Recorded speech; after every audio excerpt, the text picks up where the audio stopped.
के बारे में बताएं, फिर बताएं कि आपने क्या चीज़ बनाई है। अस्सलाम वालेकुम। अच्छा, मैं अशना जंतर हूँ और ये जो मैंने पीडीएफ बनाई है इसमें मैंने जितनी भी बेसिक आपकी इमेज जनरेशन की टाइप्स वगैरह है ना वो सब मैंने इसमें डिस्कस करी हुई है। लेंस वगैरह हो गया और जो हमारे पास फोकल लेंथ है वो सब सही है। डिस्कस करी। अच्छा, आपने जर्नी तो बताया ना। मैं वैसे तो मेडिकल की स्टूडेंट हूँ, लेकिन जब मैंने ये कोर्स ज्वाइन करा वैसे तो मस्ती में किया था, लेकिन अब आगे जाके इसके अंदर मतलब मुझे मज़ा आ रहा है काफ़ी करने में, तो इस वजह से मैं इस पर भी ध्यान दे रही हूँ और अपनी पढ़ाई वगैरह पर भी ध्यान। अच्छा, एक बात बताएं कि आपके लिए मेडिकल की फील्ड ज़्यादा मुश्किल है या ये वाली फील्ड? दोनों एक जैसी हैं। एक जैसी मुश्किल है या दोनों आसान है? अगर दोनों को हम ध्यान से पढ़ें और सारे कॉन्सेप्ट क्लियर करके पढ़ें तो हमारे लिए दोनों easy हैं। ठीक है, बिल्कुल ऐसा ही है। अच्छा, एक और चीज़ ये कि जो दूसरी फील्ड्स में आते हैं उनका एडवांटेज है, जो इसी फील्ड में है बचपन से उनके पास वो एडवांटेज नहीं है जो उनके पास है, जो दूसरी फील्ड से आ रहे हैं, जैसे मेडिकल हो गया, फाइनेंस हो गया, बहुत सारी फील्ड्स हैं आपके पास। वो कैसे है आज के हम क्लास के अंदर वो डिस्कस करेंगे, और आज आप लोगों के लिए जो टास्क देंगे वो आपकी फील्ड में भी काम आएगा और इस फील्ड में भी, आईटी की फील्ड में भी काम आएगा। तो क्या होगा वो हम आगे चल के डिस्कस कर रहे होंगे। अच्छा जी, हम ये करेंगे अशना कि हम गो थ्रू करेंगे स्टेप बाय स्टेप कि डिफरेंट हमारे पास जो आपने लेंसेज की पिक्चर्स वगैरह जनरेट करी है, कौन सा लेंस कब यूज़ होना चाहिए, फोकल लेंथ वगैरह जो भी चीज़ें हैं इसके अंदर वो हम डिस्कस करेंगे। सही, ओवर टू यू। अच्छा, तो सबसे पहले हमारे पास है ये फोकल लेंथ को हम जो है ऐसे समझते हैं कि हमारे पास, जैसे मैं यहाँ बैठी हूँ, अब मुझे सिर्फ आगे वाली रो की पिक्चर से चाहिए, मुझे चाहिए पीछे भी पूरा क्लियर है, तो उसके लिए हम 24 mm का लेंस यूज़ करेंगे, मतलब वाइड एंगल, कि हमारे पास पीछे तक पूरा क्लियर व्यू आए। ठीक है, तो इसके लिए हमारे पास लिखा हुआ है, यहाँ फील्स लाइक लिखा हुआ है, you see more perfect for landscapes architecture, मतलब हमारे पास जहाँ पहाड़ों वगैरह की फ़ोटोग्राफी होती है वहाँ पर हम 24 mm का लेंस यूज़ करते हैं। ठीक है, अब हम नीचे आए हुए तो हमारे पास है 35 mm का लेंस। इसके अंदर हमारे पास नेचुरल ह्यूमन व्यू जो होता है वो हम कह सकते हैं, जो हमारी आँखें कैप्चर करती हैं, तो इसके अंदर ये हमारे पास स्ट्रीट वगैरह के लिए या कोई डॉक्यूमेंट्री स्टाइल फ़ोटोग्राफी होती है उसके लिए बहुत बेस्ट है। उसके बाद हमारे पास आती है 50 mm हमारे पास 50-50 टाइप का, जैसे इसके अंदर सीन है कि हमारे पास 50% क्लियर होगा। अच्छा, एक बात ये कि जितना हमारे पास ऑब्जेक्ट पे फोकस होगा ना उतना ही ज़्यादा पीछे का बैकग्राउंड ब्लर होगा। ठीक है, तो अब जैसे 24 mm का लेंस जो ऊपर था उसके अंदर हमारे पास पूरा पीछे तक व्यू क्लियर होगा। जो 35 mm होगा वो उस पर थोड़ा नेचुरल ह्यूमन आई व्यू होता है वो, तो इस पर हमारे पास ऑब्जेक्ट के ऊपर फोकस होगा ज़्यादा, मतलब इतना भी ज़्यादा नहीं, वो नीचे आके होगा, लेकिन उतना फोकस होगा कि पीछे का जो बैकग्राउंड है वो इतना ब्लर ना हो, लेकिन जो उससे पहले वाला होगा उसमें बहुत ब्लर होगा। 50 mm में भी यही होगा। फिर हमारे पास आता है 85 mm। 85 mm हमारे पास बहुत इंपॉर्टेंट लेंस है एक तरीके से, ये जैसे हमें लिंक्डइन वगैरह पे फोटोग्राफिक्स अपने जो लगाते हैं हम, उसके लिए बेस्ट है। उसके बाद हमारे पास इसके अंदर एक वर्ड यूज़ हुआ है, ड्रीमी बुके। अब ये बुके क्या चीज़ है हमारे पास, जैसे हम जब कोई हमें ऐसी फ़ोटोग्राफी करनी होती है ना बुके से, हम ब्लर का वो करते हैं।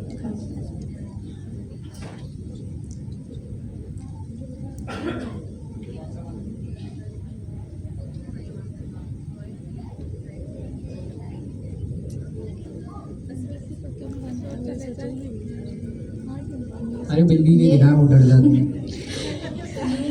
ये जो हमारे पास यहाँ ये एरो जहाँ पे मैं बना रही हूँ ना, इस टाइप के इफेक्ट को ना हम बुके कहते हैं, तो ये इसको मतलब इसमें अच्छा सा ड्रीमी सा लुक आ जाता है ऐसे। तो ये पिक्चर जेमिनी से बनी हुई है सारी? जी, सारी जमीन। तो आप देख सकते हैं कि भाई हर तरह की पिक्चर यहाँ पे जो है इन्होंने हर लेंस से जनरेट कराई है। इससे हमें ये फ़ायदा हुआ कि कल को हमें कौन सा लेंस यूज़ करना है, हम इस डॉक्यूमेंट को यूज़ करते हुए डायरेक्ट, जब तक हम ये सैंपल नहीं देखते ना हमें समझ ही नहीं आता कौन सा लेंस क्या करता। तो ये बहुत अच्छी चीज़ हो गई कि हमारे पास तमाम लेंसेज के लिए पिक्चर जनरेट, ऐसा ही है, ऐसा ही है कि सब तमाम लेंसेज के लिए किस तरह की आप पिक्चर जनरेट करा सकते हैं। और ये सारी जेमिनाई से, और देखें कितनी ओरिजिनल लग रही है। तो ये जो चीज़ है ये बड़े काम की इस हवाले से। कल को आपने अपना ब्रांड बनाना है, अपना नाम बनाना है लिंक्डइन पे या डिफरेंट प्लेटफॉर्म पे, या कोई प्रोडक्ट भी बनाना है, तो आपने आपको तो शो करना होगा ना, डिस्प्ले करना होगा कुछ ना कुछ। तो उसके लिए आप जो है अच्छी पिक्चर्स अब जनरेट करा सकते हैं। मैं अपनी मिसाल लेता हूँ, मैं कभी भी अपनी प्रोफाइल पिक्चर नहीं अपडेट करता, खींचता ही नहीं। अब खींचता ही नहीं तो अपडेट नहीं होती। अब वो अपडेट जब होती है, जब बेगम कर देती है तो हो जाती है अपडेट। मैं वरना नहीं करता हूँ, पुरानी लगी रहती है। तो यही चीज़ है कि भाई अब अगर मुझे पिक्चर जनरेट करानी, अब कहीं फोटोशूट की ज़रूरत नहीं है। ठग से मैं गया जेमिनाई के पास, ये लेंस सेलेक्ट किया मैंने, और जो है अपने हिसाब से मैं पिक्चर जनरेट करा सकता हूँ। इवन मैं इस पूरे डॉक्यूमेंट को कॉपी करके ChatGPT को भी दे सकता हूँ कि भाई मेरे लिए सबसे अच्छा लेंस और फोकल लेंथ वाली सेटिंग कौन सी रहेगी। तो सारी हमारे पास यहाँ पे स्टेप बाय स्टेप जो है चीज़ें मौजूद हैं। ये हम डॉक्यूमेंट जो हुरैन का है,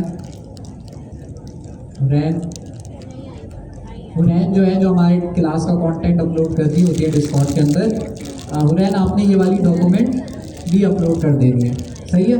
ये डॉक्यूमेंट मैं सेंड कर दूंगा आपको।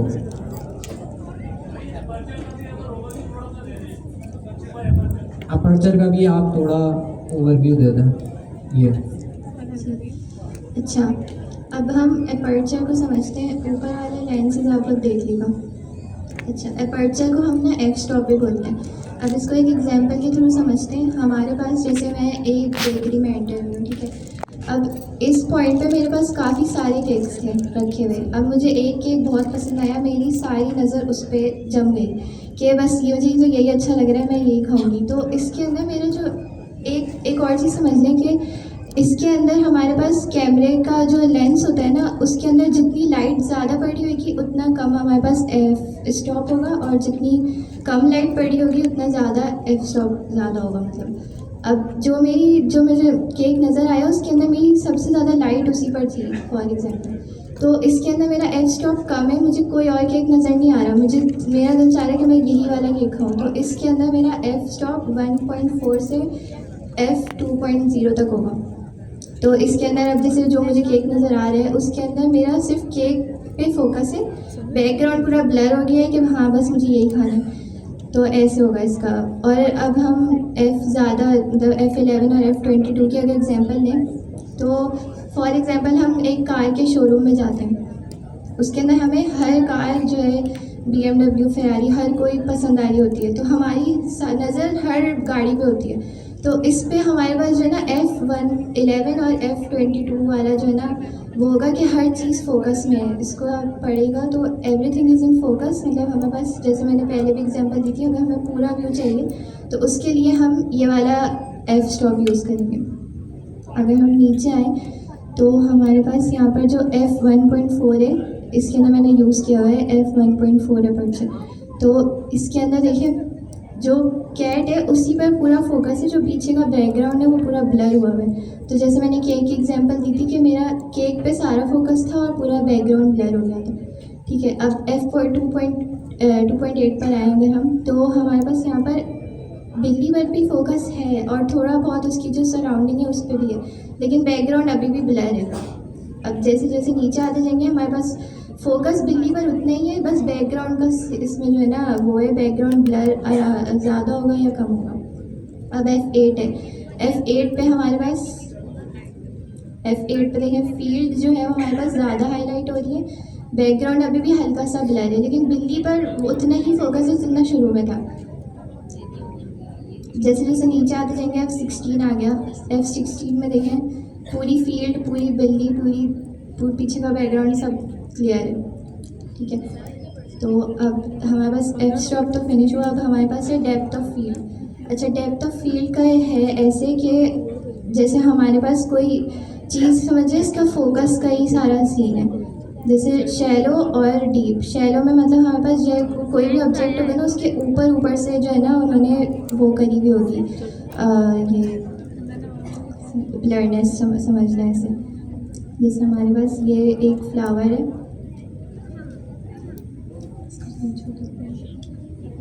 इसके अंदर देखें हमारे पास पेटल्स थोड़ी सी वो हो रही है हाईलाइट, और जो पीछे की पेटल्स हैं वो अभी भी हल्की हल्की ब्लर है। तो मतलब हमारे पास इसमें shallow depth of field use हुई हुई है कि ऊपर ऊपर से मतलब इन्होंने ना हाईलाइट किया हुआ है, अंदर इतना डीप नहीं गए। अब जैसे हम नीचे आएंगे, अगर नीचे वाली अगर हम पिक्चर देखें तो इसके अंदर मैंने deep depth of field use करी हुई है। मतलब हर इसको अगर पढ़ें तो इसमें लिखा है every leaf and petal is in focus high clarity. मतलब हमारे पास ये इस पिक्चर को देखें, इसके अंदर हमारे पास जो फ्लावर है वो पूरा हाईलाइट हुआ हुआ है, इसके अंदर इतनी सी भी उसकी पेटल ब्लर नहीं है। हालांकि ऊपर वाले पेटल, ऊपर वाली जो फ्लावर था वो बहुत ब्लर था थोड़ा बहुत। अब हमारे पास आती है लाइटनिंग। इसके अंदर सबसे पहले हमारे पास है रिम्ब्रांडिक लाइटनिंग। अच्छा, वो शैलो के अंदर हमारे पास ब्लर वाली चीज़ पर हम फोकस कर रहे थे? नहीं, दोनों चीज़ों में हमारे पास ब्लर, हाँ एक तरीके से यही है, हमारे पास ब्लर पे फोकस होगा। शैलो में हमारे पास ऊपर ऊपर से ही मतलब वो उठाएगा पिक्चर। और जैसे अच्छा। डीप होती है, डीप में हमारे पास हर चीज़ हाईलाइट होगी। ये वाली डीप वाली है? जी हाँ, इसके अंदर देखें सारी चीज़ें हाईलाइट हो रही है। इसके अंदर बैकग्राउंड का नहीं है, ऑब्जेक्ट पे ही फोकस रखें। ऑब्जेक्ट, शैलो वाली जो चीज़ है वो ऑब्जेक्ट आ जाता है, फिर अपर्चर वाली जो चीज़ थी उसमें हम बैकग्राउंड की चीज़ें डिस्कस कर रहे थे। और इसके अंदर आप देखेंगे अभी भी है, लेकिन इसी फूल के अंदर कुछ चीज़ें थोड़ी कम विजिबल है, इतना शार्प नहीं है, मतलब शार्प नहीं है। हाँ, और ये देखें कितना ज़्यादा हर चीज़ फोकस में है इसकी। तो शैलो के अंदर हम ये चीज़ देख रहे होते हैं कि आपका जो सामने ऑब्जेक्ट है वो कितना शार्प होना चाहिए, उसकी कितनी विजिबिलिटी होनी चाहिए। लाइटनिंग। अब हमारे पास आती है लाइटनिंग की टाइप्स। इसमें सबसे पहले है रिम्ब्रांडिंग। तो इसके अंदर हमारे पास क्या होता है कि एक इस तरीके से हमारे पास इस एंगल से लाइट सेट होती है कि हमारे पास चीक्स पर जो है ना ट्रायंगुलर शेडो सा बन रहा होता है। ऐसे तो विजिबल नहीं होगा, लेकिन एक तरीके से उन्होंने बता दिया कि हाँ ट्रायंगुलर से शेडो बन रहा होता है। और इसके अंदर ना हाफ, बल्कि नहीं वो हाफ लाइटिंग होती है, सॉरी। इसके अंदर हमारे पास सिर्फ जो है ना चीक्स पर ट्रायंगुलर शेडो बन रहा होगा, और इस टाइप का मतलब होगा, थोड़ा सा सिनेमैटिक सा लगेगा एक तरीके से। फिर आती है हमारे पास स्टूडियो लाइटिंग। स्टूडियो लाइटिंग में क्या होता है कि हमारे पास हर लाइट जो है ना वो ऐसे सेट हुई हुई होती है कि कोई भी चीज़ शेडो में नहीं जा रही होगी, हर चीज़ हाई परफेक्टली विजिबल होगी। जैसे हमारे पास लिंक्डइन की फ़ोटोग्राफी वगैरह करनी होती है अगर, तो उसके अंदर हम स्टूडियो लाइटिंग यूज़ करेंगे ताकि हमारे पास हर चीज़ विजिबल हो, कोई भी शेडो नहीं पड़ रहा हो। तो ये परफेक्ट, एक तरीके से परफेक्ट लाइटिंग है। इसके बाद हमारे पास आती है नेचुरल लाइटिंग। नेचुरल लाइटिंग हमारे पास यानी सन से जो की भी लाइटिंग हो, जैसे ये इंसान खड़ा हुआ है, इसके पीछे से सन इसको लाइट दे रहा है। सही है। अच्छा, इसके आगे कौन सी है? रिम लाइटनिंग है। डिफरेंट हमारे पास लाइटनिंग की टाइप्स है।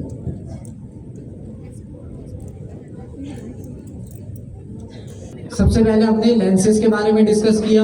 उस लेंसेज की हमारे पास डिफरेंट तरह की टाइप्स थी। लेंसेज में हमारे पास क्या चीज़ फोकस में थी? पिक्चर हम किसी की ले रहे हैं, उसमें क्या क्या चीज़ होती है? एक ऑब्जेक्ट होती है, एक ब्लर होता है। हमें तो यही पता है भाई, जब भी हम पिक्चर खींचते हैं ना उसके अंदर हमें यही समझ आता है, पिक्चर होती है उसमें ब्लर होता है। लाइट हम देखते हैं कि भाई अरे लाइट में तस्वीर आनी चाहिए। नॉर्मल जिनको फोटोग्राफी नहीं आती वो तो यही चीज़ें देख रहे होते हैं। तो लेंसेज में कौन सा लेंस हमने सेलेक्ट करना है वो कैसे डिसाइड होता है? मतलब लेंसेज क्या चीज़ फोकस कर रहा होता है? लेंसेज के अंदर क्या चीज़ हमारा मेन फोकस होती है? ऑब्जेक्ट के ऑब्जेक्ट क्या? अब वो तो हर पिक्चर में ऑब्जेक्ट ही होगा ना, जाहिर है। कोई भी पिक्चर मैं ले रहा हूँ ऑब्जेक्ट मेरा फोकस होगा, लेकिन लेंसेज कौन सा वाला लेना चाहिए वो कैसे डिसाइड होगा? लेंसेज से क्या चीज़, लेंसेज में क्या फ़र्क है? हमारे पास करीब से पिक्चर लेनी है, दूर से पिक्चर लेनी है, बैकग्राउंड कितना होना चाहिए, उसके लिए हमारे पास डिफरेंट तरह के लेंसेज हैं। अब जाहिर है हमें वो लेंसेज याद तो नहीं होंगे, लेकिन हमारे पास यहाँ पे बड़े अच्छे से लिखे हुए हैं इस डॉक्यूमेंट में। अगली चीज हमने पढ़ी फोकल लेंथ, अपर्चर। अपर्चर के अंदर क्या था जो हमने पढ़ा था, f8, f11, f22। उसके अंदर क्या, किस चीज पे फोकस था? बैकग्राउंड पे फोकस था कि भाई बैकग्राउंड कितना ब्लर होना चाहिए। तो ये टेक्निकल टर्म्स थी जिसके अंदर अपर्चर के कितने तरह के अपर्चर होते हैं और कौन सा कब यूज करना चाहिए इस डॉक्यूमेंट में लिखा हुआ है। हमें बस इतना पता होना चाहिए कि अपर्चर पे हमारा बैकग्राउंड ब्लर कितना होना चाहिए, उस पर हमारा फोकस है। ऑब्जेक्ट तो हर केस में क्लियर ही नजर आएगा अपर्चर के अंदर। बैकग्राउंड कितना विजिबल होना चाहिए, कितना ब्लर होना चाहिए, उस पे काम होगा। अच्छा, उसके बाद अगली चीज हमने पढ़ी शैलो डेप्थ। शैलो डेप्थ के अंदर क्या, किस चीज पे हमारा फोकस था? मतलब क्या चीज, शैलो डेप्थ का क्या कॉन्सेप्ट है? सिर्फ सुपरफिशियली पिक्चर आएगी, ऑब्जेक्ट को हमने कितना शार्प शो करना है। समटाइम्स हम चाह रहे होते हैं ऑब्जेक्ट शो हो लेकिन उसके सारे फीचर्स ना शो। जैसे स्कूल के अंदर शो तो हो रहा है, हमें पता चल रहा है ये फूल है, लेकिन अगर मैं जूम करूं तो यहाँ पे जो ये वाला जो हिस्सा है ये इतना ज़्यादा शार्प नहीं है, यहाँ पे थोड़ा थोड़ा सा ब्लर हो रहा है, लेकिन पिक्चर अच्छी लग रही है। समटाइम्स हमें शार्प जो है आपका वो करना होता है, ऑब्जेक्ट शो करना होता है, तो उसके लिए हमारे पास जो कॉन्सेप्ट होता है वो होता है शैलो का। शैलो का हमारे पास इसमें कॉन्सेप्ट होता है। फिर चौथी जो हमारे पास चीज़ होती है, अब इसकी सेटिंग्स आप अपने लिहाज से कस्टमाइज कर सकते हैं। जैसी आपकी पिक्चर है आप उस हिसाब से कस्टमाइज कर। अगर आपको नहीं समझ आ रहा, चैट जीपीटी पे है, आपने बोला भाई मुझे इस चीज़ के लिए पिक्चर जनरेट करनी है, मेरी क्या सेटिंग्स होनी चाहिए, लेंस की, अपर्चर की, शैलो की और लाइटनिंग की, क्या सेटिंग्स होनी चाहिए, वो आपने बोल दिया तो वो सेटिंग्स निकाल के दे देगा। तो ये हमारे पास लाइटनिंग का भी आपको बताया कि भाई डार्क में आपने चाहिए। अब लाइटनिंग की भी डिफरेंट टाइप्स हैं, डिफरेंट तरह की लाइटनिंग्स हैं आपके पास। उसके अलावा यहाँ पे देखें चारों तरफ से लाइटें पड़ रही हैं, एक होता है उसमें बैकग्राउंड से लाइट पड़ रही होती है, जैसे सूरज बैकग्राउंड में इस वाले केस में। तो इस तरह से लाइटनिंग की भी डिफरेंट टाइप्स हैं जो कि इसमें मेंशन हुई भी है। और ये कौन सी है? Rim light. रिम लाइट मेरे ख्याल से बैकग्राउंड में होती है ना। हाँ, इसमें माइक पे बोल। रिम लाइट जो हमारे पास बैकग्राउंड से, जैसे अभी मेरे पीछे ये वाली लाइट मेरे पीछे से पड़ रही है, तो मेरा जो हाईलाइट हो रही होगी ना बॉडी की आउटलाइन, और सर की बॉडी की आउटलाइन हाईलाइट हो रही होगी, वैसी सन जो है यहाँ पे इस इंसान के पीछे, तो इसकी बॉडी की आउटलाइन जो है वो हाईलाइट हो रही है, तो इसको रिम लाइट बोलते हैं। Rim light. तो इतना मुझे तो लग रहा है हमने एक ही स्लाइड के अंदर पूरा फोटोग्राफी का कोर्स कर लेना। नहीं चला, नई दुकान चली तो यही खोल लेंगे ना। फिर एक स्टूडियो खोलेंगे, बोलेंगे आप एक पिक्चर भेजें, मैं आपको पूरा एल्बम बना के दूंगा। जी,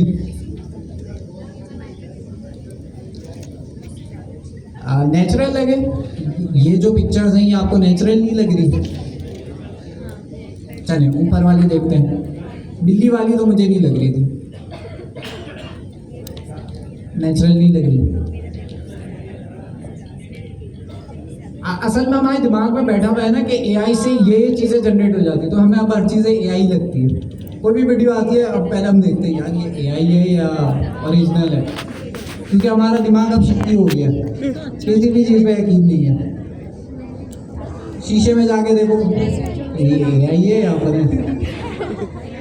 तैयार होने के बाद, तो ऐसे ही है। लेकिन जो है अगर आप देखें ये थोड़ी सी एआई लग रही है, जाहिर सी बात है, लेकिन अगर आप ओवरऑल देखें तो ये भी ओरिजिनल पिक्चर ही लग रही है। तो हम जेमिनाई से बस आखिर में हमने क्रॉप कर देना, ये जेमिनाई का जो आ रहा है इसको क्रॉप करके निकाल देना, लोगो आ जाता है ये, इसको निकाल देना, बाकी भाई ओरिजिनल। तो इसी तरह अच्छा आगे हमारे पास और है लाइटनिंग के अलावा कुछ और चीज़ें। लाइटिंग की डिफरेंट टाइप्स है, वो आप लोग पढ़ सकते हैं कि भाई कौन सी लाइट आपको क्या करनी है। स्प्लिट वाली है, ये भी कभी किसी ज़माने में ट्रेंड चला था, आधी आधी पिक्चर्स डालने सारे। ये भी लाइटनिंग का ही है, ब्लैक एंड वाइट।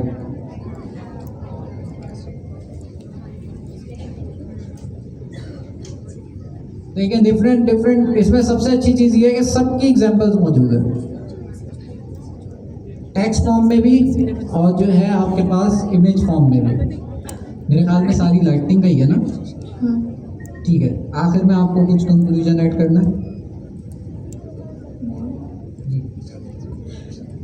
तो अगर आप ये डॉक्यूमेंट अच्छे से पढ़ लेंगे तो फिर आपकी lightning types, lens, focal, F stop, इन सब का अच्छे से जो है ना क्लियरली आपको सबके कॉन्सेप्ट क्लियर हो जाएंगे।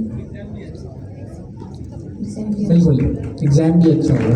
चलो भाई, ज़बरदस्त, बहुत अच्छी आपने डॉक्यूमेंट बनाई है और इससे काफ़ी लोगों को फ़ायदा होगा थैंक यू। और काफ़ी लोगों को नुकसान भी होगा बेचारे। ये मिलेगी कहाँ पे? ये हम लोग डिस्कॉर्ड पे पोस्ट कर देंगे। डिस्कॉर्ड में एक क्लास कंटेंट वाला चैनल है, एक रिसोर्सेज वाला चैनल है। हम रिसोर्सेज वाले में डालेंगे क्योंकि ये फाइल है ना, तो रिसोर्सेज जितनी भी हमारी वहाँ पे जमा होती रहेंगी। ठीक है, तो ये हमारे पास बहुत अच्छी गाइड है जिसके अंदर इमेज जनरेशन की तकरीबन सारी चीज़ें ही कवर हो गई हैं। तो अब कौन अपनी शाहरुख खान जैसी पिक्चर बनाएगा? तो बना लेगा। हम चलते हैं भाई अपने आज के असल और मेन टॉपिक की तरफ। ये लैपटॉप वाले जो थे जेमिनी CLI इंस्टॉल हुई? कितने लोगों की हो गई? 1 2? ठीक है। ये 2 तरह के लोग हैं, एक जिन्होंने पूरा कोर्स पढ़ा है और जो आज तक चीज़ें पढ़ी हैं उसमें कुछ ना कुछ बनाया भी है, और आज भी अगर मैं बोलूँ कि भाई नेक्स्ट.js पे वेबसाइट बनाओ, वो बना लेंगे। तो कुछ एक टाइप हमारे पास ये है स्टूडेंट्स की जो आज तक पुरानी चीज़ें कर सकते हैं। दूसरी टाइप क्या है? पुराना कुछ याद नहीं है, वो शुरू से ही ChatGPT के आसरे पे थे, लेकिन अब तक बैठे हुए हैं, हिम्मत है, अब तक बैठे हुए हैं कि जो है हर क्लास में आते हैं उम्मीद रख के, फिर वापस चले जाते हैं। रिलेटेबल, हंसने की बात नहीं है, बाद में जाके आपको अफसोस होगा। अच्छा जी, तो दूसरी तरह के जो लोग हैं वो हैं जिन्होंने जो है चीज़ें पढ़ी हैं, जैसे वेब डेवलपमेंट सीखी क्लास के अंदर, लेकिन अब मैं अगर बोलूँ भाई वेब डेवलपमेंट करें, नहीं कर पाएंगे। लेकिन अब हम जो है एक ऐसी चीज़ पढ़ने जा रहे हैं जो अगर आपने सीख ली तो आप कुछ भी बना सकते हैं। हाँ, लेकिन जाहिर है डिफरेंस होगा। अगर मैं बनाऊंगा वो चीज़ तो जाहिर है थोड़ी अच्छी बनेगी क्योंकि मुझे चीज़ें आती हैं। इसी तरह से जिन्होंने कोई एप्लीकेशन बनानी है नेक्स्ट.js पे, उनको क्योंकि नेक्स्ट.js आती है वो अच्छी बना लेंगे और ज़्यादा तेज़ बना लेंगे। जिनको नेक्स्ट.js नहीं आती और वो अगर बनाना चाहें उस टेक्निक को यूज़ करते हुए, वो भी बना लेंगे, लेकिन वो इतनी अच्छी इस केस में नहीं होगी कि उनको चेंजेस करने में मुश्किल होगी। लेकिन मैं ये एक्सपेक्ट कर रहा हूँ कि भाई जब हमारे पास पाइथन का कोड लिखा है ना, तो हमें देख के कम से कम ये समझ आए लिखा क्या है। नेक्स्ट.js का कोड लिखा है, हमें देख के समझ आए लिखा क्या है। नहीं समझ आ रहा, हमें AI से पूछा, वो हमें बता दे। हमें पता हो कि भाई अगर मुझे पेज बनाना है, पेज बनाने के लिए कौन सी फाइल बनती है नेक्स्ट.js के अंदर? नेक्स्ट.js की मिसाल इसलिए ले रहा हूँ कि वेब डेवलपमेंट मेरे ख्याल से बाकी चीज़ों से आसान थी। एजेंट के AI के अंदर आपने एजेंट्स बनाना सीखे थे, तो एजेंट क्या चीज़ है वो पता है तो आप बना भी सकते हैं एजेंट एप्लीकेशन। हमारे लिए अब अच्छी खबर ये है कि भाई हमें किसकी फिक्र करने की अब ज़रूरत नहीं पड़ेगी इन फ्यूचर, कोडिंग की, सिंटैक्स याद रखने की कि भाई फंक्शन बनता है तो फंक्शन कैसे बनता है, क्या सिंटैक्स। हाँ, कॉन्सेप्ट हमें होना चाहिए फंक्शन क्या है। हर प्रोग्रामिंग लैंग्वेज में होता है ना, कैसे लिखना है वो टेंशन खत्म हो गई। दूसरी चीज हमारे पास ये होगी कि स्पीड बड़ी अच्छी होगी। तो मैं जिस बारे में बात कर रहा हूँ, मैं स्लाइड ढूंढूंगा इतनी देर से, वो मिल जाए तो हम जो है फिर डिस्कस करते हैं। ये रहे। तो सर रियाज ने आप लोगों के लिए जो चीज़ इंट्रोड्यूस कराई है वो है AI driven and AI native development. क्या चीज़ है AI ड्रिवन डेवलपमेंट का? क्या मतलब है? AI नेटिव तो बाद में आएगा। AI ड्रिवन डेवलपमेंट का क्या मतलब है?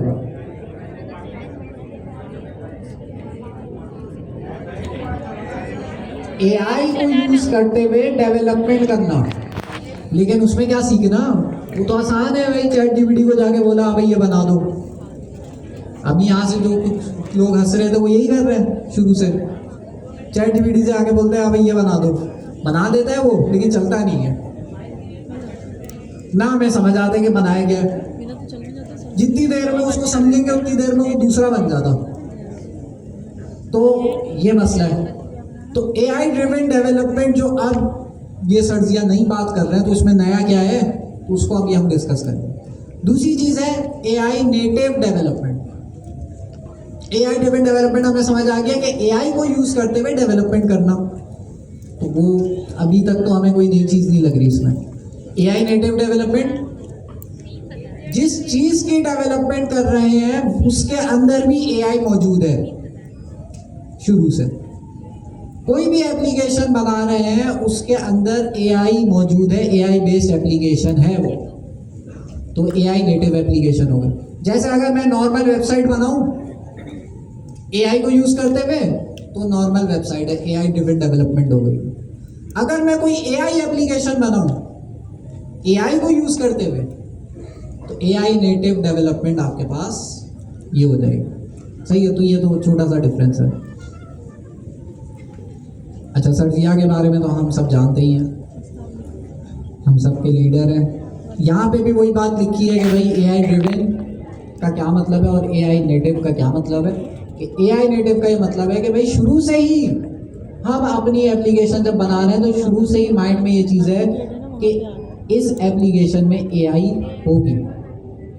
अब क्या होगी उसमें, ज़ाहिर है आप लोग सोचेंगे कि भाई अपनी एप्लीकेशन में क्या चीज़ आप AI वाली डाल सकते हैं। हर एप्लीकेशन में कुछ ना कुछ यूज केस बनता है। अच्छा जी,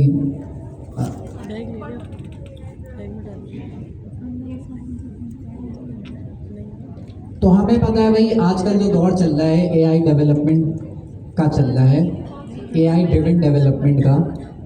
मसला पता है क्या है? मसला ये है कि अगर हम नॉर्मल डेवलपमेंट भी करते हैं तो उसमें कोई बुराई नहीं थी, आज तक हम करते थे। लेकिन कोई ऐसा बंदा होगा जो AI को यूज करते हुए डेवलपमेंट कर रहा है, तो वो उसको क्या एज हासिल होगा? वो जल्दी कर लेगा। बिल्कुल आप 1 महीने में जो काम कर रहे होगे AI से अगर वही काम कर रहे होगे, आपका 2 दिन में हो जाएगा, 3 दिन में हो जाएगा, 1 हफ्ते में हो जाएगा। तो अगर हमने ये चीज़ अडॉप्ट नहीं करी तो इसका मतलब भाई पीछे रह जाएंगे हम। तो हमें AI ड्रिवन डेवलपमेंट को अडॉप्ट करना होगा, लेकिन इसका ये हरगिज़ मतलब नहीं है कि हमें जो AI कोड लिख रही है हमें वो पता ही ना हो कि क्या लिख रही है। अगर हमें वो पता ही ना हो तो हम उसमें चेंजेस नहीं करा पाएंगे ना, ये चीज़ है। तो हमें अभी भी वो एज हासिल है कि हम डेवलपर हैं, हमें वो एज हासिल है। साथ में अगर हम AI को भी अपने पार्टनर्स में मिला लें तो हमारी डेवलपमेंट बहुत फास्ट होगी। अब उसकी क्या क्या टेक्निक्स हैं वो आगे चल के हमारे जो टॉपिक्स हैं अभी उसमें ही हम डिस्कस कर रहे होंगे। अच्छा, यहाँ पे क्या लिखा है? व्हाट द फिलॉसफी को learning between human and machine. इसका क्या मतलब हुआ? इंसान ये मशीन से मिलकर जो काम कर रहा है। इसका क्या मतलब हुआ? को learning between human and machine. एक तो होता है कि भाई हम AI को बोल रहे हैं भाई ये काम कर लो, AI कर रहा है, तो इसमें लर्निंग किसकी हो रही है? AI की। यहाँ क्या लिखा है? को लर्निंग। तो हमारी क्या लर्निंग हो रही है? हम दोनों मिलके जो काम कर रहे हैं, हम एआई से जो भी एप्लीकेशन बनवाएंगे उसमें एआई हमें उसका प्लान देगी, हम उस प्लान को समझेंगे तो हमारी भी लर्निंग होगी कि भाई आर्किटेक्चर क्या रखना चाहिए हमारी एप्लीकेशन में, क्या बेस्ट प्रैक्टिसेस यूज होनी चाहिए, इसमें हमारी भी लर्निंग होगी। इसमें हम एआई को बता रहे हैं ये बनाना है, तो एआई की तो लर्निंग हो ही रही है। तो वो लर्निंग यहाँ पे आपके पास चीज़ है, आप बनवा तो देंगे लेकिन साथ साथ भाई सीखना भी है। तो यही तो हमारे पास एज रहना चाहिए, वरना वाइब कोडर में हमें क्या फ़र्क है। वाइब कोडिंग भी तो चल रही है ना आजकल, लेकिन अभी तक भी इतना ज़्यादा पॉपुलर नहीं हुई है कि आपने सुना हो कि भाई डेवलपर रिप्लेस हो रहे हैं वाइब कोडर से। ऐसा नहीं हो रहा। हाँ, जो डेवलपर वाइब कोडिंग कर रहे हैं वो ज़रूर एज पे, जो डेवलपर भी हैं वो वाइब कोडिंग भी कर रहे हैं, उनको चीज़ें आती भी हैं, वो अपने हिसाब से चेंज भी कर सकते हैं। अच्छा, अब हमारा रोल क्या होगा? अभी तक हम क्या थे भाई, डेवलपमेंट कर रहे थे, हम डेवलपर कहलाते थे। अब हम जो है टीचर भी होंगे, स्टूडेंट भी होंगे, ऑर्केस्ट्रेटर भी होंगे। मतलब क्या हुआ इसका?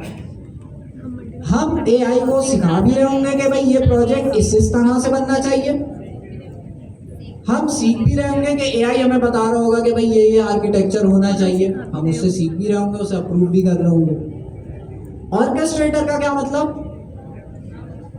मॉनिटरिंग एनालाइजिंग करना, कोऑर्डिनेशन कैसे होगी, designing how humans, AI and agent collaborate to solve a problem. At the end हमने क्या चीज़ सॉल्व करनी है?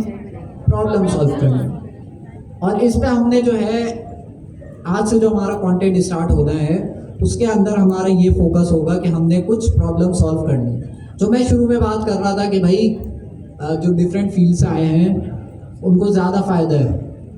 क्यों फ़ायदा है? क्योंकि वो दूसरी फील्ड्स के प्रॉब्लम उनको पता है, हमें पता ही नहीं है दूसरी फील्ड के प्रॉब्लम, हमें पता ही नहीं है मेडिकल में अभी क्या प्रॉब्लम्स हैं जो हम सॉल्व कर सकते हैं आईटी से, एजेंट से, एआई से, उनको पता है। जो दूसरी फील्ड से आए हैं उनके लिए भाई ये ज़्यादा अच्छी अपॉर्चुनिटी है। और यहाँ पे अगर वो भी हुमैज़ा बैठी है यहाँ पे, नहीं बैठी, शायद वो इस क्लास में है नहीं।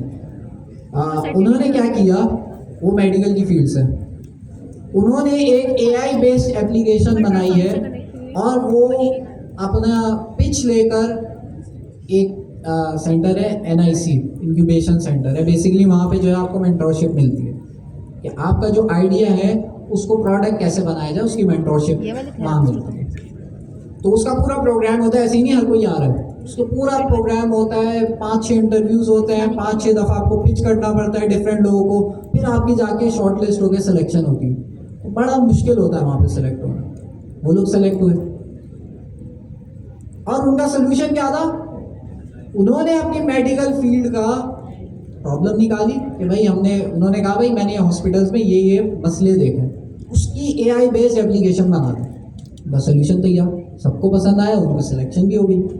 अब वो उस प्रोडक्ट पे काम कर रही है, तो उन्होंने डेवलपमेंट वाला फेज कर लिया है, अब उसको वो बिजनेस वाले फेज पे लेके जा रहे हैं। और वहाँ पे उनको ये एडवांटेज भी होगा कि भाई उनको फंडिंग लेने में भी आसानी हुई कि आइडिया उनका बहुत स्ट्रॉन्ग है। तो अगेन सबसे नीचे क्या चीज़ है? प्रॉब्लम। मुझसे बहुत सारे लोग बोलते हैं सर हमारा यूनिवर्सिटी का फाइनल ईयर प्रोजेक्ट है, कोई आइडिया दे दें। सर हमें कोई प्रैक्टिकल जो है प्रोजेक्ट बनाना है, कोई आइडिया दे दें आप। अरे यही तो सबसे मुश्किल है, प्रोजेक्ट बनाना मुश्किल है, वो तो बहुत आसान है, क्या बनाना है वो मुश्किल है। तो उसके लिए हम जो है ब्रेनस्टॉर्मिंग भी करेंगे कि भाई हम जो है किस तरह से इसको करेंगे। अस्सलाम वालेकुम मिस। अच्छा, अभी हम जो है एआई ड्रिवन डेवलपमेंट कर रहे हैं और जो है आगे फिर हमारे पास चैप्टर्स भी है, साथ में हमने जो है जो लोग डिस्कॉर्ड पे क्लास कंटेंट में शेयर कर देंगे, ठीक है। तो होपफुली सब लोग डिस्कॉर्ड में अब ऐड हो गए होंगे। अभी भी हमारे पास डिस्कॉर्ड में बैठ ऐसे ही है ना, अभी भी रिक्वेस्ट आती है, उनसे पूछा भाई अपना सेक्शन सेक्शन नहीं पता तो आगे चल के इस टॉपिक से रिलेटेड उसमें एक्टिव होना पड़ेगा, प्रेजेंट लगेगी। तो उसके बारे में भी अभी हम डिस्कस करेंगे। अच्छा ये क्या है? स्पेसिफिकेशन एज लिविंग कॉन्ट्रैक्ट, ये आ गई हमारे पास मेन चीज। अब तक जो आप AI ड्रिवन डेवलपमेंट कर रहे थे वो आप कैसे करते थे? आप प्रॉम्प्ट दे देते, वो आपको आउटपुट देता था। समटाइम्स ऐसा होता था कि हम पूरा प्रॉम्प्ट दे देते थे, भाई फेसबुक बनाना, फेसबुक के अंदर बस हमने बता दिया फेसबुक बनाना है, तो वो कुछ ना कुछ बना ही लेता था, लेकिन वो चलता था, चलेगा नहीं वो, उसमें आपको इतना वो ख्वार करेगा कि इतनी देर में आप असली वाला बना लेते। तो यही हमारे पास डिफरेंस होगा कि हमने जो वाइब कोडिंग करनी है वो प्रोफेशनली करनी है, ऐसे करनी है कि ऐसा ना हो कि भाई हमने कोड AI से लिखवा लिया, कल को हमें भी नहीं समझ आ रहा, हम किसी को दे रहे हैं उसे भी नहीं समझ आ रहा, वो कह रहा है भाई ये चेंजेस कर दो, वो हमसे चेंजेस हो नहीं रही, हम कुछ भी चेंज करते हैं पूरी एप्लीकेशन डाउन हो जाती, मतलब क्रैश हो जाती, कोई एरर आ जाता है, आप छेड़ भी नहीं सकते चलते हुए कोड को। तो हमने इस तरह से काम नहीं करना। और हमने एक और मसला ये भी होता है कि हम पूरी एप्लीकेशन बनवा देते हैं, प्रॉम्प्ट दे देंगे, हाँ फाइनली चलने लग गई। क्या आपके पास पिछले क्या क्या आपने प्रॉम्प्ट लिखे उसकी कोई हिस्ट्री मौजूद होती है? आपने पहले उससे क्या क्या काम करवाए थे उसकी कोई हिस्ट्री मौजूद होगी?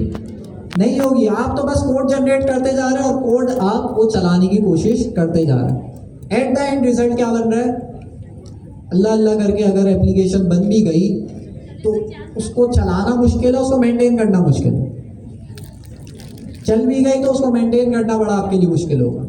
तो हमने करनी तो है, छोड़ नहीं सकते AI ड्रिवन डेवलपमेंट, स्पीड के लिए करनी पड़ेगी, लेकिन ऐसे करनी है कि भाई आपके पास अपडेट मेंटेन करने में उसे आसानी है। तो एक हमारे पास यहाँ पे कॉन्सेप्ट है स्पेसिफिकेशन।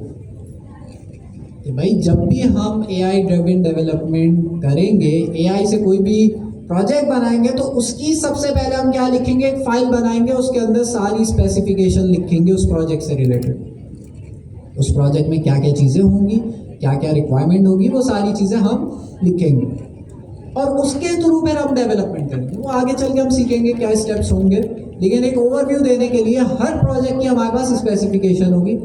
कल को हमने कुछ भी चेंज करनी है, हम स्पेसिफिकेशन से चेंजेस करेंगे। इससे हमारे पास एक अच्छी एप्लीकेशन बनेगी। फाइनल आउटपुट आपके पास क्या होगा? चलती हुई एप्लीकेशन जिसमें आप इजीली चेंजेस भी कर सकते हैं। तो यहाँ पे लिखा हुआ है भाई आपके AI ड्रिवन डेवलपमेंट का वर्क फ्लो क्या होगा, मतलब आगे चल के आप कैसे डेवलपमेंट करेंगे। सबसे पहले आप कोड नहीं लिखेंगे, आप लिखेंगे स्पेसिफिकेशन, उस मतलब प्रोजेक्ट की इंफॉर्मेशन, उसी में बस टाइम लगेगा आपका। वो भी हम AI से लिखवा लेते हैं, लेकिन जाहिर है अपना दिमाग का इनपुट भी तो जाएगा ना, वरना यूनिकनेस कहाँ रह गई। तो कुछ ना कुछ आपने भी इनपुट देना होगा और जो है हम लिखवा लेंगे। जब वो इनपुट हम दे देंगे, स्पेसिफिकेशन दे देंगे, ये जूम नहीं हो रहा लेकिन काम गया, ये जब हम स्पेसिफिकेशन दे देंगे, अगला स्टेप ये होगा कि वो स्पेसिफिकेशन कौन पढ़ेगा? AI पढ़ेगा। कौन से AI हैं वो आगे चल के हम डिस्कस करेंगे, कौन ऐसे AI है जो हमारी स्पेसिफिकेशन पढ़ के प्रोजेक्ट्स बनाएंगे। तो अगला स्टेप जाहिर है क्या होगा? जनरेशन का। AI क्या करेगा? आपके लिए कोड लिखेगा। कोड लिखने के बाद उस कोड को चलाना भी तो है ना, भाई चल भी रहा है, नहीं चल रहा, कोड लिख दिया, चल नहीं रहा, फायदा। तो एग्जीक्यूशन वाला स्टेप भी होगा आपके पास, और वो भी कौन करेगा? AI करेगा। क्यों AI से करा रहे हम एग्जीक्यूशन वाला स्टेप? मतलब AI ने कोड लिख लिया, होता क्या था अब तक कि हम ChatGPT से कोड लिखवाते थे और उस कोड को अपने पास चलाते थे, ऐसा ही होता था। मैं कह रहा हूँ कि कोड भी AI से जनरेट कराया और चलाया भी AI से, कि भाई तुम ही चलाओ ऐसा। क्यों? एरर आएगा ना, एरर आएगा तो वो एरर को सॉल्व करता रहेगा लूप में, आप बैठेगा आराम से। आपने बोल दिया इस प्रोजेक्ट को चला दो बगैर एरर के, तो चलाएगा। कोई एरर आएगा तो चलाते वक्त ही वो उसको फिक्स करने लग जाएगा, आप बैठेगा आराम से।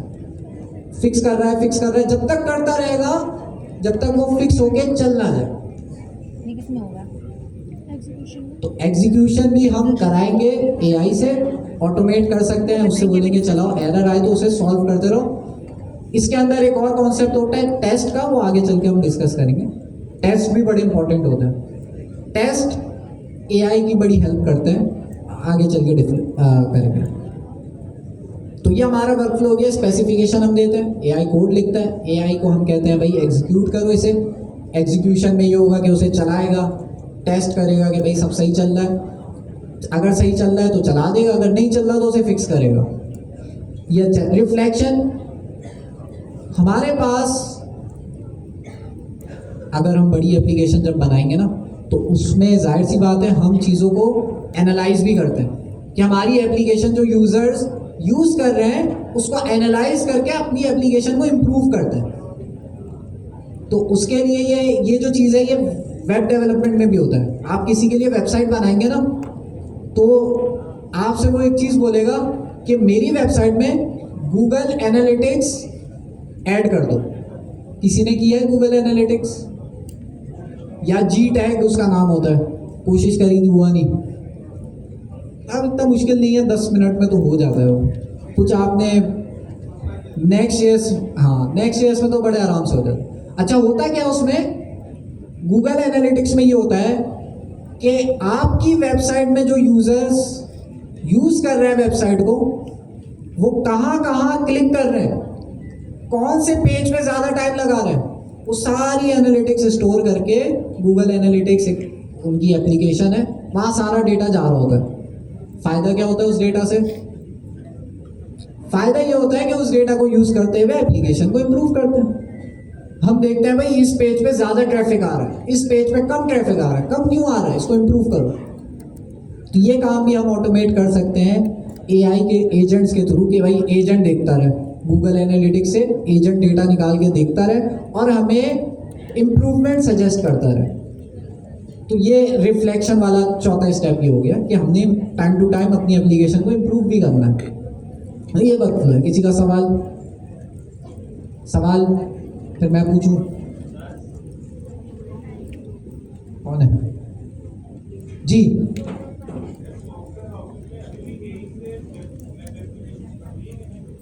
सॉफ्टवेयर हाउसेज में एआई से वेब एप्लीकेशन बन रही हैं या नहीं बन रही सॉफ्टवेयर हाउसेज में? इनका सवाल यह है कि सॉफ्टवेयर हाउसेज में एआई में एप्लीकेशन बन रही है या नहीं बन रही। बहुत सारे सॉफ्टवेयर जो फास्ट अडॉप्ट करने वाले हैं वो तो ऐड कर रहे हैं। जैसे आपने शायद नाम सुना हो एजेंट्स का, लेकिन उसकी सबसे आसान एजेंट बनाना जो है ना सबसे आसान है N8N में। तो आप देखें सारे सॉफ्टवेयर हाउस N8N को, क्योंकि आसान है ना, हर सॉफ्टवेयर हाउस अडॉप्ट कर रहा है। तो ये वाली चीज़ भी ऐसे ही है कि भाई जिसको पता चल गया कि भाई एआई में इतना पोटेंशियल है कि वेब एप्लीकेशंस बन सकती है, क्यों नहीं एआई यूज़ करेगा। और उनको करना इसलिए भी पड़ेगा, क्या एआई सिर्फ हमारे लिए है या सबके लिए? जो काम करवा रहे हैं आपसे उसके लिए भी तो है ना एआई। उसको एआई का नहीं पता, उसको भी तो पता है। जब वो आपसे कराएगा तो उसे पता होगा ये बात कि भाई आप एआई से जल्दी काम करा दोगे, तो वो फिर आपको क्या देगा? कम पैसे देगा, उस हिसाब से पैसे देगा कि भाई आप एआई को यूज करते हुए डेवलपमेंट करो। आपको बोलेगा एआई को यूज करते हुए डेवलपमेंट करो, लेकिन जहां मैं $5,000 आपको दे देता, अब मैं 3,000 दूंगा, क्योंकि एआई का भी तो बोले ना। बाकी एआई को फिर सही बात है। अगर आप नहीं यूज कर रहे, आपका बजट भी कट हो गया, ऊपर से आपका टाइम उतना का उतना ही लग रहा है, तो करना पड़ेगा डॉग, क्योंकि क्लाइंट तो करेगा, काटेगा। उसके पास भी तो है ना एआई, वो उसको नहीं समझ आ रही क्या गेम चल रही है। तो इसलिए हर किसी को अडॉप्ट करना ही होगा, जो नहीं करेंगे वो पीछे रह जाएंगे। और किसी का कोई सवाल?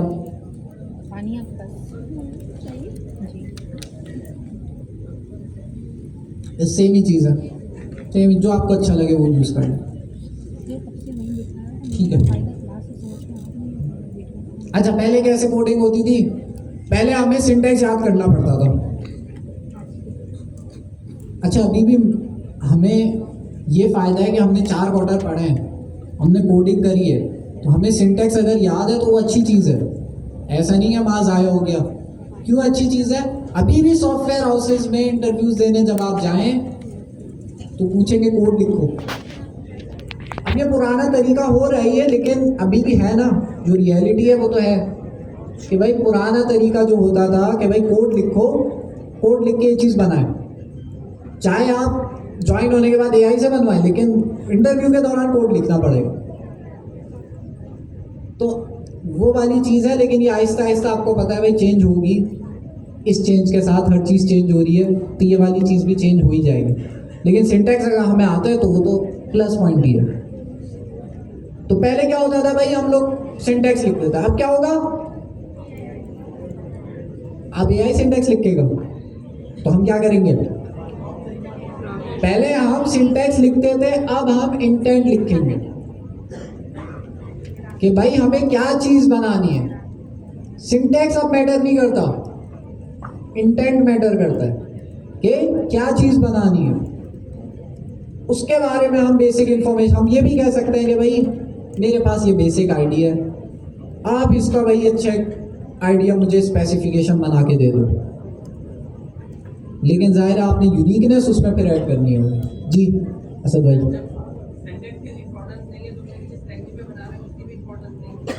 किसी भी लैंग्वेज में सिंटैक्स, किसी भी लैंग्वेज में यहाँ पे ये लिखा हुआ है कि भाई पहले हम सिंटैक्स बड़ा मैटर करता था, अब सिंटैक्स मैटर नहीं करता, क्योंकि एआई को यूज करते हुए हम तो किसी भी लैंग्वेज में काम कर लेना। ऐसा ही है, मैं पीएचपी पे काम करता हूँ, आती नहीं है मुझे पीएचपी, आप भी करते हैं, आती है पीएचपी? नहीं आती। बस वो समझ आ रहा होता है कि वो इफ एल्स जब लिख रहा होता है तो लिखा हुआ समझ आता है। चलो जबरदस्त, जेमिनी सीएलआई बना लिया इन लोगों ने और कैलकुलेटर भी बना लिया। आप लोगों ने जेमिनी सीएलआई बनाया बस। चले आएंगे ना उस पर, तो फिर डिस्कस करते हैं। तो ये वाली चीज़ है। यहाँ पे किसी का कोई सवाल, एक मेन सवाल कोई नहीं पूछ रहा, करेंगे कैसे, क्या यूज करेंगे, क्या यूज करेंगे, टूल्स क्या होंगे। चैट जीपीटी तो है हमारे पास, क्या उसको यूज करेंगे? हम चैट जीपीटी की वेबसाइट पे जा रहे हैं, वहाँ लिख रहे हैं भाई ये बना दो, वो कोड दे रहे हैं, वहाँ से कॉपी कर रहे हैं, यहाँ पेस्ट कर रहे हैं, चला रहे हैं, चल नहीं रहा, तो वापस जा रहा है भाई ये चल नहीं रहा। एआई से कोड लिखवा रहे हैं।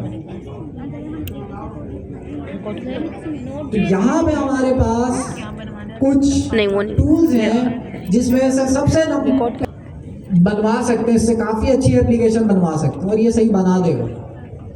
कोडिंग में बहुत अच्छा ही है, लेकिन मसला क्या है, $20 देने होंगे हर महीने। इसमें भी ऐसा नहीं है कि $20 देने के बाद अनलिमिटेड बैठे हुए 100 प्रोजेक्ट्स बना रहे हैं। लिमिट्स हैं, लेकिन इतनी है कि भाई आप आराम से एक अच्छी प्रोडक्ट बना सकते हैं क्लाउड को यूज़ करते हैं। लेकिन वो चीज़ है कि डिजो। अब स्टूडेंट्स के लिए क्या करें, स्टूडेंट्स के लिए हमारे पास जो ऑप्शन है वो है जेमिनी सीएलआई। ये आपके पास, अच्छा क्वीन कोड भी है, किसने बोला भाई, ये बोल रहा है क्वीन कोड भी है, वो भी फ्री है, वो चाइना का है, और ये किसका है भाई, ये यूएस का है। तो जो आपको ज़्यादा अच्छा लग रहा हो वो आप यूज़ कर लें, कोई सा भी यूज़ कर लें। हमें एक तरीका सीखना है। जेमिनी आप यूज़ करें, क्लाउड यूज़ करें, वो कंसर्न नहीं है, वो तो आप जो यूज़ करें आपके प्रोजेक्ट के ऊपर है। क्लाउड यूज़ कर सकते हैं, करें। सेकेंड नंबर पे आपका क्लाउड के सेकेंड नंबर पे कौन सा है, कोडेक्स, वो भी पेड है। कोडेक्स किसका है, चैट जीपीटी, ओपन एआई का, वो चैट जीपीटी है, ओपन एआई का, उन्हीं का ये आपके पास कोडेक्स है। ये क्लाउड किसका है, क्लाउड एंट्रोपिक का है। जेमिनी सीएलआई सिर्फ ये अच्छा बच्चा है, इन्होंने कहा भाई आपके लिए फ्री करते हैं, बाकी दोनों फ्री टियर भी नहीं दे रहे, कुछ भी फ्री नहीं दे रहे, पैसे दे के यूज़ करो। तो क्लाउड कोड और जेमिनी सीएलआई, इन दोनों में से हम एक यूज़ कर सकते हैं। अगेन क्वीन भी यूज़ कर सकते हैं, कोडेक्स भी यूज़ कर सकते हैं, लेकिन जिसके पास जो बजट है उस हिसाब से करें। जो फ्री में यूज़ करना चाह रहे हैं जेमिनी सीएलआई कर लें या क्वीन कर लें। सर फ्री में प्रोफेशनल ही हो सकता है। अभी फिलहाल सीखने के लिए आप लोग जेमिनी सीएलआई पे कर लें, जब आ जाए प्रोफेशनली, जब आप इसमें बनाना सीख लें, फिर क्लाउड पे आए। इसमें यहाँ पे मैं क्लाउड चला के भी दिखाऊंगा। फ्री में नहीं मुझे तो ज़रूरत पड़ती है ना, जल्दी काम कराना होता है, तो यहाँ से मैं लगा के छोड़ देता हूँ, बस देखता रहता हूँ, हाँ भाई यस। वो पूछता है ये कर दूँ, मैं कहता हूँ हाँ कर दो यस, फिर थोड़ी देर ये कर दूँ, हाँ कर दूँ, तो ऐसे बन जाता है, काम हो जाता है, मैं टास्क को निकल रहा है। नहीं, अच्छा ये तो हमें पता तो चल गया, दो टूल्स है हमारे पास, क्लॉड और जेमिनाई। हम जेमिनाई यूज़ कर रहे हैं क्योंकि वो फ्री है। अब यूज़ कैसे करेंगे, इनकी क्या कोई वेबसाइट है, कोई सॉफ्टवेयर होगा, क्या होगा, ये चलेगा कहाँ, ये VS कोड पे चलेगा, ये आपके पास चलेगा हमारी मशीन पे। CMD। अच्छा जी, अब एक सवाल पूछता हूँ मैं, आप लोग सीनियर हो गए माशाल्लाह, शामत आने वाली है, किसकी शामत आएगी जी? आप यार हथियार लाना भूलिए, आप चश्मा वाले भाई जो बैठे हैं लैपटॉप के साथ, अरे यार पीछे कहाँ देख रहे हो, लैपटॉप भी है आपके पास, चश्मा भी आपने पहना है, फिर भी पीछे देख रहे हो, ये सामने, हाँ हैंड रेस करें, आपके बराबर हो, हाँ ये सही है, हैंड रेस करें वापस, हाँ आपके पीछे जो बैठे हैं इन्हें बुलाएं, हाँ आप, मैं आपको डायरेक्ट बुलाता, आपकी कोई निशानी नहीं मिल रही ना, कुछ पहना ही नहीं है, चश्मा भी नहीं है, कैप भी नहीं है। अच्छा तो हाँ, एक चीज तो हमने यूज बोला, मैंने बोला क्लॉड कोड, ये टूल हो गया। दूसरा मैंने बोला जेमिनाई CLI। जेमिनाई CLI में जो CLI वर्ड है उसका क्या मतलब है? क्या मतलब? मैं ये तो फुल फॉर्म बता दी, टर्मिनल CLI है, हाँ इसी पे यूज करेंगे, जेमिनाई को इसी में यूज करेंगे, सही बैठ जाए। CLI का ये मतलब है कि command line interface, command line interface. तो इसका मतलब ये है कि भाई जेमिनाई CLI को हम यूज करते हुए जब भी हम जेमिनाई चलाएंगे, अपने कहाँ पे चलाएंगे, टर्मिनल पे चलाएंगे। कैसे चलाएंगे? सिंपली आपने आगे लिखना है यहाँ पर जेमिनाई। अच्छा आप लोग कह सकते हैं कि भाई कर्सर के अंदर भी तो ऐसा टूल था, फिर इन्होंने इस तरह से टर्मिनल में क्यों दे दिया, क्या फायदा है इससे?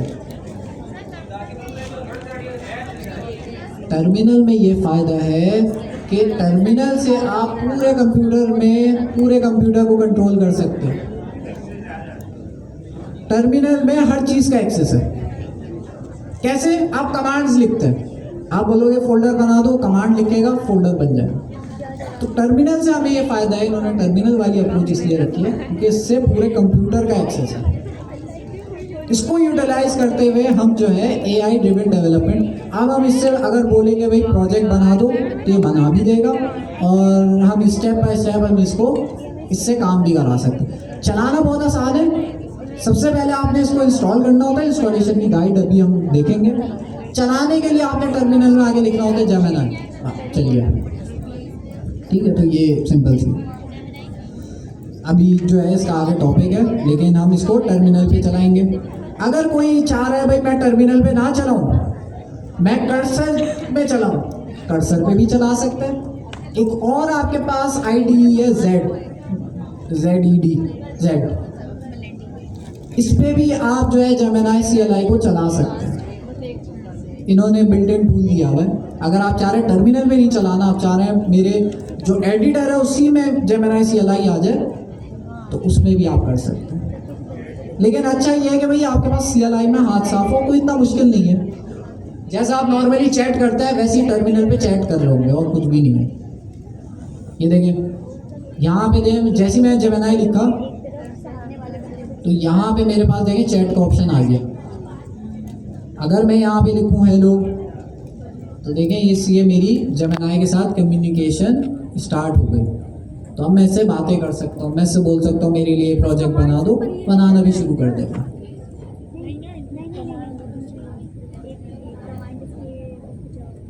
जवाब दिए सर? अच्छा ये मेरे पास एक इशू आता है पता नहीं आप लोगों के पास आता है नहीं आता है, इसको थोड़े से झटके लगना शुरू हो जाता है। आता है ना, ये विंडोज़ में आता है, लिनक्स में नहीं आता। लिनक्स में सही चलता है, लिनक्स के बारे में हम पढ़ेंगे और क्यों हमने लिनक्स यूज़ करना चाहिए वो आगे आएगा तो हम डिस्कस कर लेंगे। एआई नेटिव डेवलपमेंट क्या होगी? वही चीज़, एआई को यूज़ करते हुए एजेंट्स बनाना, एआई को यूज़ करते हुए एआई बनाना, इसको हम एआई नेटिव डेवलपमेंट कर रहे हैं। एआई बेस्ड एप्लीकेशन बनाना, तो उसके अंदर क्या क्या चीज़ें हो सकती हैं? Autonomous AI agent handling task handling करने के लिए हो सकता है हम। अच्छा, इसी तरह से सेल्फ लर्निंग रिकमेंडेशन सिस्टम हो सकता है। आप लोग यूट्यूब पे जाते हैं, यूट्यूब पे क्या करता है वो? आपके पसंद की वीडियोस दिखा रहा होता है, जो आप रिसेंटली देख रहे होते हैं उसी तरह की वीडियोस आ रही होती हैं। कैसे आ रही होती है? कौन एनालाइज करता है? एआई ही करता है ना, आपको सही वीडियो रिकमेंड कर रहा होता है। एड्स का भी यही है, हम किसी भी चीज़ के बारे में बात करें फेसबुक पे उसके एड्स आना शुरू हो जाते हैं। कौन रिकमेंड कर रहा है? एआई। उनका एआई सिस्टम इतना स्ट्रांग है तभी तो इतना आपके पास वही चीज़ें आ रही होती हैं। तो हम इस तरह की एप्लीकेशन बना सकते हैं एआई को यूज़ करते हैं। अच्छा, और क्या चीज़ें इसके अंदर? आगे आते हैं, ये सब चीज़ें हम डिस्कस कर चुके हैं। सही है।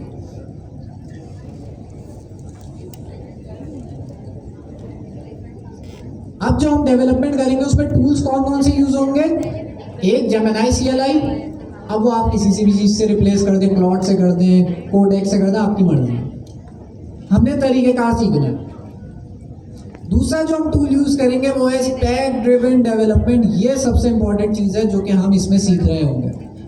जो मैंने बात करी थी ना वो स्पेसिफिकेशन वाली फाइल बनाने की, वो ऐसा नहीं होगा कि भाई हमने सिंपल फाइल बनाई प्रॉम्प्ट की तरह और बस दे दी। इसमें और भी फीचर्स हैं बहुत सारे, हिस्ट्री भी मेंटेन कर रहा होगा ये आपको कुछ बने बनाए टूल्स भी दे रहा होगा। ये आगे हमारा पूरा टॉपिक भी है, जिसको जल्दी पढ़ना हो उसको मैं बता दूंगा कहाँ से पढ़ सकता है। तो ये पेनावर्सिटी जो है आपका, जो रिसेंटली सर्जिया ने स्टार्टअप लॉन्च किया है, उसी का एक आपके पास प्रोजेक्ट है स्पेक किट प्लस। अच्छा, इसका एक पहले से किसी ने लॉन्च किया हुआ था, उसका नाम नहीं याद मुझे। स्पेक किट लॉन्च किया था, किसने किया था पता नहीं, गूगल ने किया था। गूगल ने स्पेक किट लॉन्च किया था, तो उसी को देखते हुए सर्जिया और उनकी टीम ने स्पेक किट प्लस बनाया। तो स्पेक किट ही है लेकिन उसमें एडिशनल फीचर्स डाले। अब है क्या वो हम आगे चल के, इन शॉर्ट अगर मैं बताऊं तो जो हम स्पेसिफिकेशन लिख रहे हैं उसकी पीछे की पूरी साइंस हम इसमें पढ़ेंगे और इसके चैप्टर्स, पूरी बुक हमारे पास बुक मौजूद है, हम उससे पढ़ेंगे। एआई बेस्ड एप्लीकेशन बनानी है तो क्या क्या यूज करेंगे?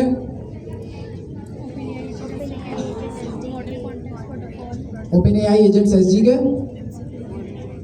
ये मॉडल कॉन्टेक्स्ट प्रोटोकॉल पढ़ा है, MCP, इतनी मुश्किल चीज़ नहीं है, हम कर लेंगे इसी में। एंट्रोपिक एजेंट ये भी यूज़ कर सकते हैं, ओपन एआई की जगह आप ये भी यूज़ कर सकते हैं, ओपन एआई एजेंट्स SDK की जगह पर। हाँ, तो मर्जी आपकी। और डिप्लॉयमेंट के लिए आपके पास आपका फेवरेट आ गया वर्सल, इसी का नाम सुना होगा आपने। और ये आगे और भी चीज़ें हैं, डॉकर हो गया, कुबरनेटिस हो गई, या आगे की चीज़ें। तो मतलब ये आपके पास पूरा टेक स्टैक होगा। आगे चलते हैं। क्लाउड कोड के मैंने बताया भाई, क्लाउड कोड बड़ा पावरफुल है, इसमें बहुत सारे फीचर्स हैं। सिर्फ ये नहीं है कोड जनरेट कराना, और भी फीचर्स है, वो टाइम टू टाइम हम सीखते रहेंगे। आगे आते हैं जेमिनी CLI फ्री है, हमने डिस्कस कर लिया। स्पेक ड्रिवन डेवलपमेंट ये हम कर रहे होंगे। जो मैं कह रहा हूँ ना AI ड्रिवन डेवलपमेंट, उसको अगर मैं कहूँ स्पेक ड्रिवन डेवलपमेंट तब भी वही चीज़ होगी। इसमें हम जो भी चीज़ बना रहे होंगे उसकी स्पेक्स, उसके बारे में पहले लिखेंगे। कैसे लिखेंगे? यहाँ पे एक हमारे पास एग्जाम्पल मौजूद है। ये एक फाइल आपके पास होगी प्रोजेक्ट बनाने से पहले, spec.md, ये मल्टीपल भी हो सकती है प्रोजेक्ट के अंदर। उसके अंदर आप डिफाइन करोगे कि भाई क्या क्या फीचर आपने ऐड करना है, उस फीचर के अंदर क्या क्या चीज़ें होनी चाहिए, और उस फीचर जब वो बन जाए तो उसके चलने का क्या क्राइटेरिया होना चाहिए। फॉर एग्जाम्पल यहाँ पे मैं एक एप्लीकेशन बना रहा हूँ, बहुत बड़ी एप्लीकेशन है, लेकिन ज़ाहिर हम पूरी एप्लीकेशन एक साथ नहीं बनवा सकते, या इसे वो अगर उसमें एरर आ गया ना उसको ढूंढते ही रहेंगे आप। तो हम जब भी एप्लीकेशन बनाएंगे टुकड़ों में बनवाएंगे।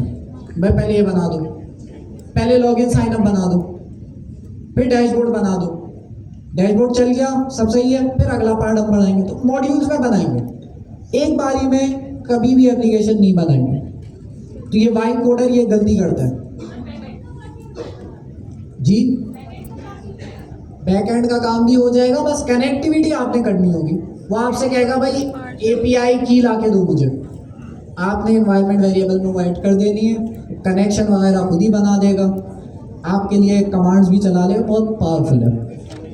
तो मैं क्या बता रहा हूँ, कभी भी पूरा प्रोजेक्ट एक बारी में हम नहीं बनाएंगे, हर फीचर की हम एक अलग फाइल बनाएंगे जिसका नाम होगा spec.md। ये मिसाल के तौर पे एक रफली वी भी है।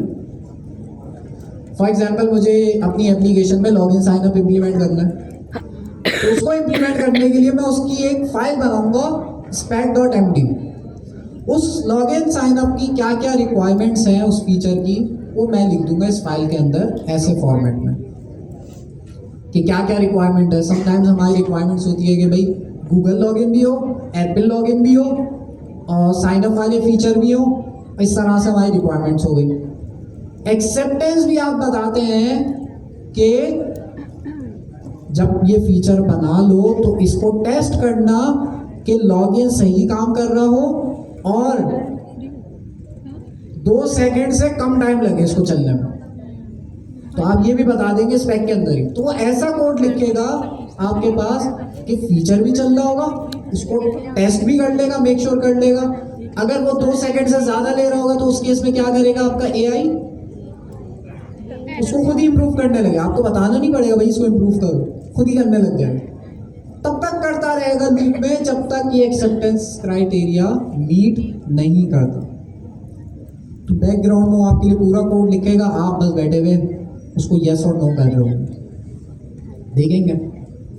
तो स्पेक किट की एक ये जो हम स्पेक ड्रिवन डेवलपमेंट करेंगे बिल्कुल वही है, एआई से हम डेवलपमेंट करा रहे हैं, लेकिन एक अच्छे फॉर्मेट में हम वाइब कोडिंग कर रहे हैं। हर फीचर की एक फाइल बना रहे हैं spec.md। सवाल, ये हमारे पास एक टूल है जिसका नाम है हमारे पास क्या, SpecKit प्लस।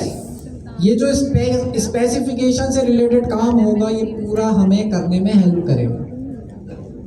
इसमें और भी फीचर्स होंगे, जब वो हम पढ़ेंगे तो डिस्कस करेंगे। एग्जांपल आपको दे दी रोड मैप के तौर पे।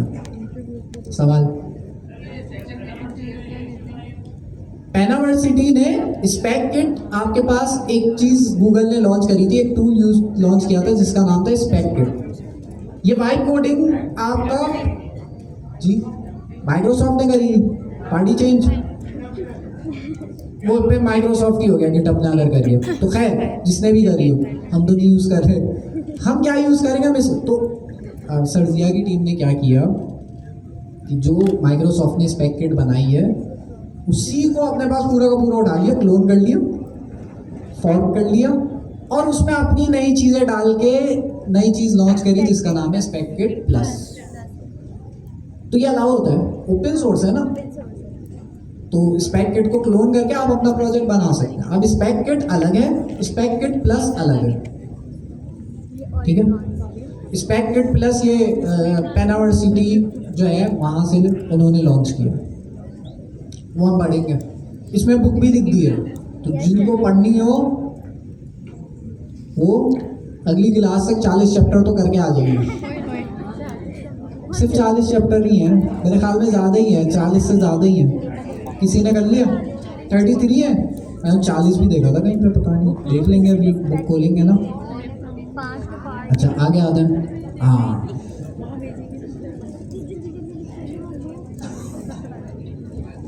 बस ये फाइनल स्टेप है स्पेक ड्रिवन डेवलपमेंट में।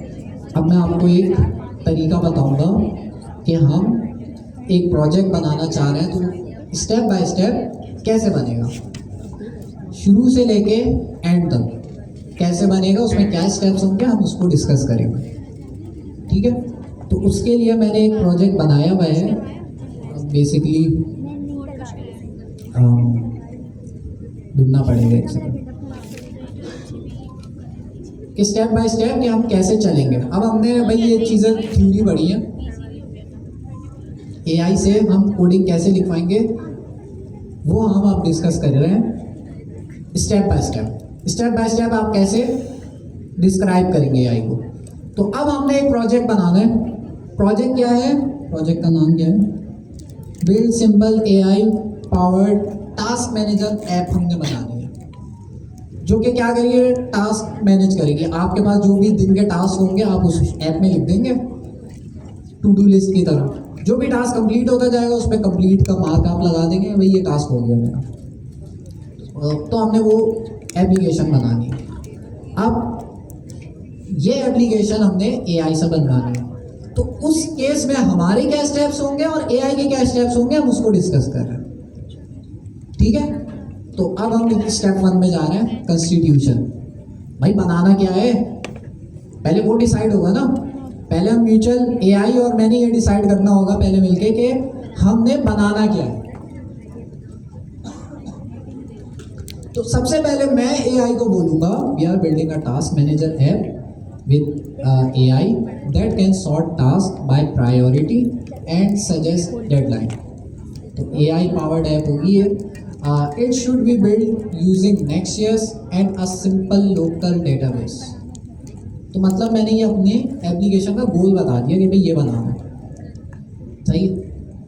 तो इसमें एआई भी एग्री हो जाएगा मुझसे, हाँ भाई ये हमारे पास रिक्वायरमेंट्स हैं। मैंने भी टास्क बता दिया, उसके बदले में एआई मुझे जवाब देगा। ज़ाहिर है डिफरेंट जवाब हो सकते हैं। एक सिंपल जवाब ये हो सकता है कि भाई हाँ एआई हमारी बात समझ गया। अब डेवलपमेंट करने के लिए हमने स्टेप बाय स्टेप आगे बढ़ना होगा। पहला स्टेप कॉन्स्टिट्यूशन ऐप डिसाइड करो एआई के साथ मिलके कि बनाना क्या है। दोनों सेम पेज पे आ जाओ, फिर आगे बढ़ेंगे। क्या बनाना हमें, टास्क मैनेजर ऐप बनाना है। अब हम स्पेसिफाई करेंगे सेकंड स्टेप में, अब हम स्पेसिफाई करेंगे क्या आपने काम करना है। You tell the AI what to build. हमने एक गोल तो बता दिया,